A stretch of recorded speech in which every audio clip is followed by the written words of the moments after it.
नमस्ते साथियों, स्वागत है आपका LKSS अकेडमी में। एक महान विद्वान सिसरो जी का कथन है कि प्रकृति की अपेक्षा अध्ययन के द्वारा व्यक्ति महान बने हैं। ठीक है, प्रकृति की अपेक्षा अध्ययन के द्वारा अधिक व्यक्ति महान बने हैं, इसलिए प्रत्येक व्यक्ति को अध्ययन करना चाहिए और मेहनत करनी चाहिए। आज हम पढ़ेंगे हिंदी साहित्य से संबंधित अति महत्वपूर्ण 50 प्रश्न। तो शुरू करते हैं आज की इस सेशन को, आज की इस क्लास को। देखेंगे सबसे पहला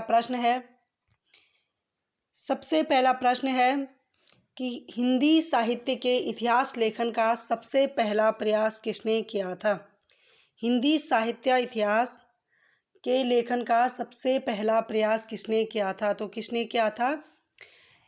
गारसा दतासी ने।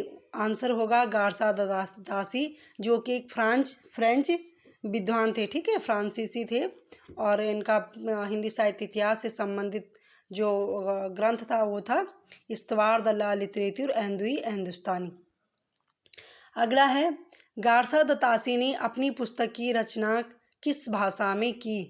गारसा दतासी ने अपनी पुस्तक जो कि इस्तवार द ला लिटरेचर एंदुई हिंदुस्तानी थी उसकी किस भाषा में रचना की? तो फ्रेंच भाषा में इन्होंने रचना की। अगला प्रश्न है, तासी ने अपनी पुस्तक का क्या नाम रखा था? तो तासी की पुस्तक का नाम था इस्तवार द ला लिटरेचर एंदुई हिंदुस्तानी। तासी की पुस्तक का प्रकाशन कब हुआ? तासी की पुस्तक का प्रकाशन हुआ सन 1839 ईस्वी में। अगला प्रश्न है, तासी ने अपनी पुस्तक में कवियों का वर्णन किस प्रकार किया? तासी ने अपनी पुस्तक में कवियों का वर्णन किस प्रकार किया? तो किस प्रकार किया? वर्ण क्रमानुसार। ठीक है, वर्ण क्रमानुसार उन्होंने, यानी जैसे वर्ण ABCD होते हैं ना, तो उसी जिस वर्ण से जो नाम पहले आया, तासी ने समय को न देखकर, सन को न देखकर और उसी कवि को पहले क्रम में रख दिया। ठीक है, तो ये होता है वर्ण क्रमानुसार। ठीक, अगला प्रश्न है, डॉक्टर लक्ष्मी सागर वार्ष्णेय ने तासी के ग्रंथ का हिंदी अनुवाद किस नाम से किया? जो डॉक्टर लक्ष्मी सागर वार्ष्णेय जी थे, उन्होंने तासी के ग्रंथ का जो हिंदी अनुवाद किया वो किस नाम से किया? तो उन्होंने किया हिंदुई साहित्य का इतिहास। ठीक है, हिंदुई साहित्य का इतिहास सन 1952 ईस्वी में इसका प्रकाशन हुआ।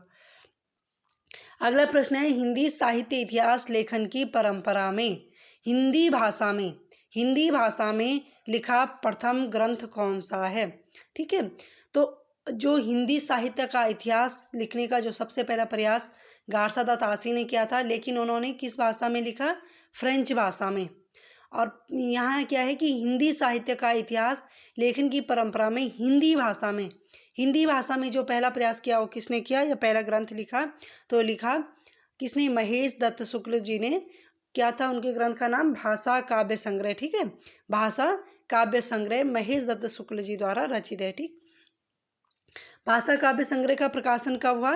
तो सन 1873 ईस्वी में नवल किशोर प्रेस लखनऊ से हुआ था। ठीक है, अगला प्रश्न है, हिंदी भाषा में दूसरा महत्वपूर्ण इतिहास ग्रंथ शिव सिंह सेंगर के लेखक कौन है? हिंदी भाषा में जो दूसरा महत्वपूर्ण इतिहास ग्रंथ है गारसा दतासी के बाद, वो कौन सा है? तो शिव सिंह सेंगर सरोज है, उनके लेखक हैं शिव सिंह सेंगर। ठीक है, प्रकाशन है सन 1883 ईस्वी में। ठीक है, अगला प्रश्न है, the modern vernacular literature of Hindustan के लेखक कौन है?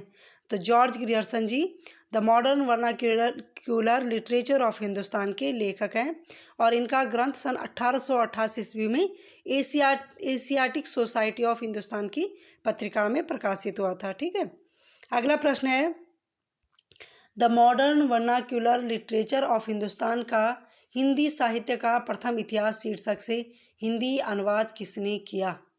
The modern vernacular literature of Hindustan का हिंदी साहित्य का प्रथम इतिहास, ठीक है, शीर्षक से अनुवाद किसने किया?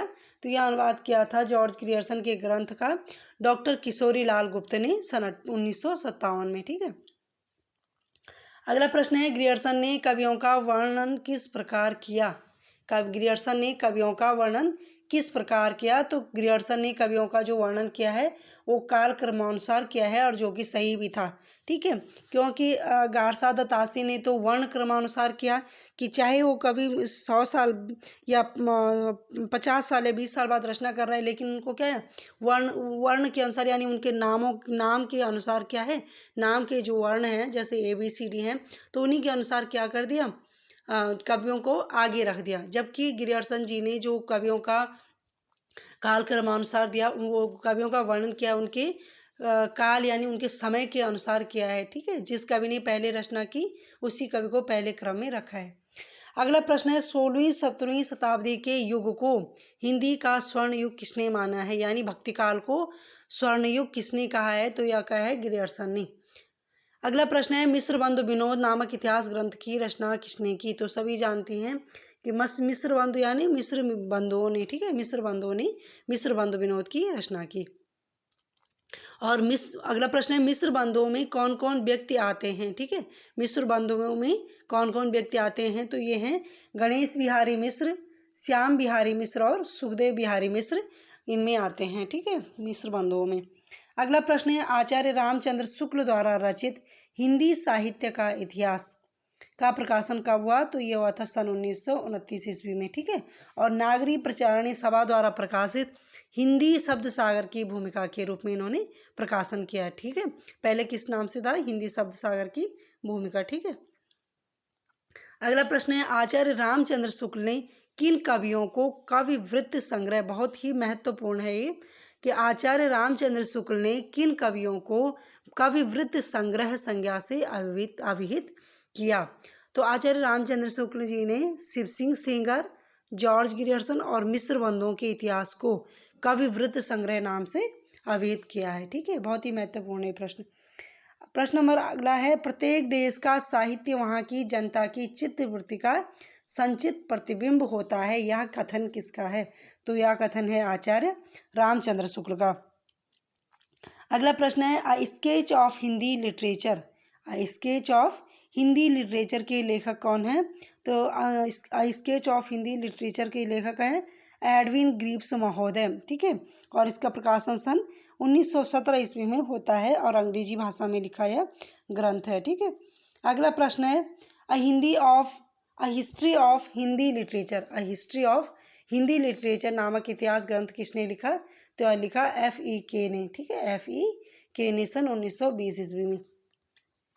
अगला प्रश्न है, तज़किरा ई सोराई हिंदी नामक इतिहास ग्रंथ के लेखक कौन हैं, तो तज़किरा ई सोराई के लेखक हैं मौलवी करीमुद्दीन, प्रकाशन वर्ष है सन 1848 ईस्वी।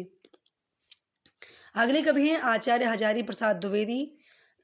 आचार्य हजारी प्रसाद द्विवेदी द्वारा रचित इतिहास ग्रंथ कौन कौन हैं, आचार्य हजारी प्रसाद द्विवेदी द्वारा रचित इतिहास ग्रंथ कौन कौन हैं, तो ये हैं हिंदी साहित्य की भूमिका, सन 1940 ईस्वी में इन्होंने यह लिखा।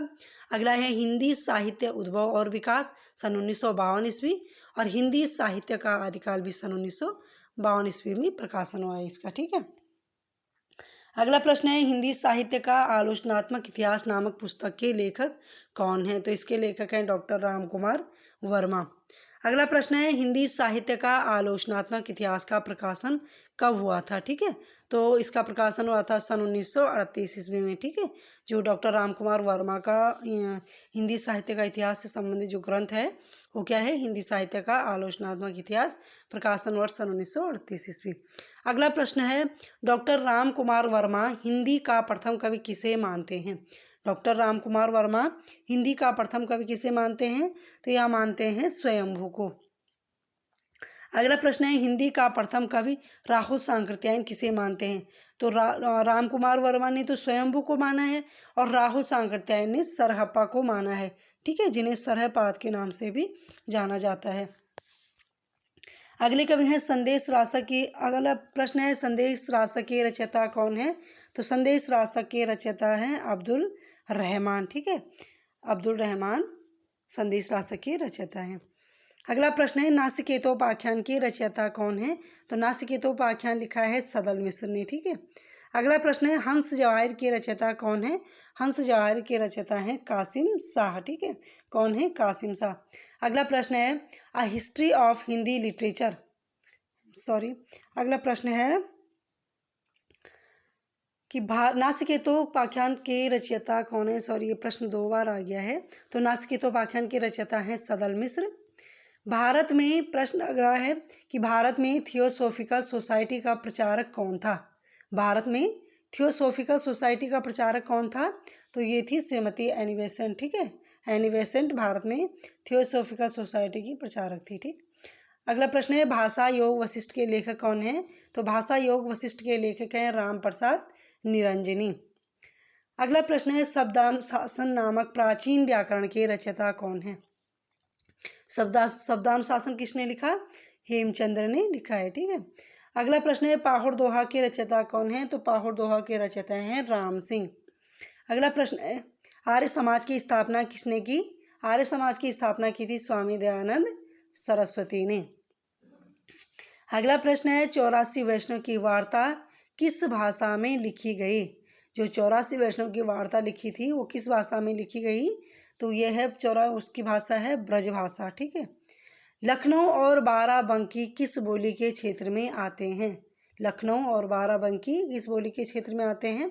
तो ये आते हैं अवधी बोली के क्षेत्र में, यहाँ अवधी बोली जाती है। ठीक है, पंचम वर्ण के स्थान पर अनुस्वार का प्रयोग देवनागरी लिपि में किए जाने का सुझाव किसने दिया। ये भी वेरी वेरी इंपॉर्टेंट है। ठीक है, पंचम वर्ण के स्थान पर अनुस्वार, अनुस्वार समझते हो ना, किसी अक्षर के ऊपर जो बिंदी लगती है उसे कहते हैं अनुस्वार। और जब जैसे आ के पीछे जब 2 बिंदियां लगती है उसे क्या बोलते हैं, विसर्ग। ठीक है, वर्ण के जब पीछे बिंदी लगती हैं तो उसे बोलते हैं विसर्ग, और ऊपर बिंदी लगती है तो उसे बोलते हैं अनुस्वार। तो पंचम वर्ण के स्थान पर अनुस्वार का प्रयोग देवनागरी लिपि में किए जाने का सुझाव किसने दिया। तो ये दिया था बाबू श्याम सुंदर दास ने। ठीक है, अगला प्रश्न है उत्तर प्रदेश सरकार ने सन 1947 ईस्वी में लिपि सुधार समिति का गठन किसकी अध्यक्षता में किया था। तो किसकी अध्यक्षता में किया था।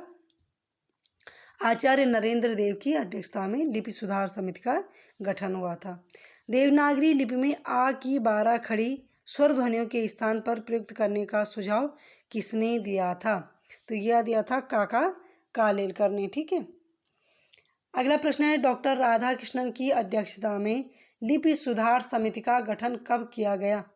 डॉक्टर राधाकृष्णन की अध्यक्षता में लिपि सुधार समिति का गठन कब किया गया। तो यह किया गया सन 1953 ईस्वी में। अगला प्रश्न है संविधान में किस धारा के अंतर्गत हिंदी को राजभाषा घोषित किया गया है। तो संविधान में हिंदी को राजभाषा अनुच्छेद 351 फर्स्ट में किया गया है। ठीक है, 51(1) में किया गया है। अगला प्रश्न है हिंदी दिवस कब मनाया जाता है। तो हिंदी दिवस मनाया जाता है 14 सितंबर को। ठीक है, अपभ्रंश भाषा में लिखित रामचरित्र कौन सा है। अपभ्रंश भाषा में रामचरित्र कौन सा है। तो पौमचर्यो है, जो कि इसके लेखक हैं स्वयंभू। ठीक है, अगला प्रश्न है अपभ्रंश के भाषिक एवं व्याकरणिक रूप का विवेचन किसने किया। अपभ्रंश के भाषिक एवं व्याकरणिक रूप का विवेचन किसने किया। तो यह किया हेमचंद्र ने। अगला प्रश्न है राजभाषा आयोग का गठन कब हुआ।